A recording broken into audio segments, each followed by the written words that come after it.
ಈಗ ರಾಜ್ಯ ದೇಶ ವಿದೇಶಕ್ಕೆ ಸಂಬಂಧಪಟ್ಟ ಹಾಗಿನ ಕೆಲ ಪ್ರಮುಖ ಸುದ್ದಿಯನ್ನು ಬನ್ನಿ ಕ್ವಿಕ್ ಆಗಿ ನೋಡ್ಕೊಂಬರೋಣ. ರೇಪ್ ಕೇಸ್ನಲ್ಲಿ ಬಂದಿಯಾಗಿರುವಂತಹ ಪ್ರಜ್ವಲ್ ರೇವಣ್ಣಗೆ ಮತ್ತೆ ಜೈಲೇ ಗತಿಯಾಗಿದೆ. ಪ್ರಜ್ವಲ್ರನ್ನ ನ್ಯಾಯಾಂಗ ಬಂಧನಕ್ಕೆ ನೀಡಿ 42ನೇ ಎಸಿಎಂಎಂ ಕೋರ್ಟ್ ಆದೇಶಿಸಿದೆ. ಪರಪ್ಪನ ಅಗ್ರಹಾರ ಜೈಲಿಗೆ ಪ್ರಜ್ವಲ್ ರೇವಣ್ಣನನ್ನ ಶಿಫ್ಟ್ ಮಾಡಲಾಗಿದೆ. ಪುತ್ರ ಜೈಲು ಪಾಲಾಗಿದ್ರೆ ಮತ್ತೊಂದು ಕಡೆ ಕೆಆರ್ ನಗರ ಮಹಿಳೆ ಅಪಹರಣ ಪ್ರಕರಣದಲ್ಲಿ ಭವಾನಿ ಅವರಿಗೆ ಹೈಕೋರ್ಟ್ ನಿರೀಕ್ಷಣಾ ಜಾಮೀನನ್ನ ನೀಡಿದೆ. ಮೈಸೂರು ಮತ್ತು ಹಾಸನ ಜಿಲ್ಲೆ ಪ್ರವೇಶಿಸದಂತೆ ನ್ಯಾಯಮೂರ್ತಿ ಕೃಷ್ಣ ಎಸ್ ದೀಕ್ಷಿತ್ ಅವರಿದ್ದಂತಹ ಹೈಕೋರ್ಟ್ ಪೀಠ ಆದೇಶವನ್ನ ಕೊಟ್ಟಿದೆ.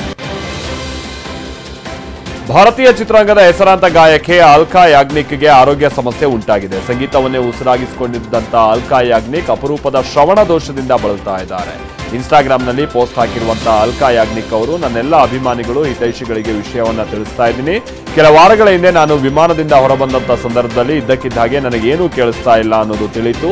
ನಿಮಗೆ ಅಪರೂಪದ ಸಂವೇದನಾ ನರಗಳ ಶ್ರವಣ ನಷ್ಟವಾಗಿದೆ ಅಂತ ವೈದ್ಯರು ಹೇಳಿದ್ರು ಅಂತ ಇನ್ಸ್ಟಾಗ್ರಾಂನಲ್ಲಿ ಪೋಸ್ಟ್ ಹಾಕಿ ವಿನಂತಿಸಿಕೊಂಡಿದ್ದಾರೆ.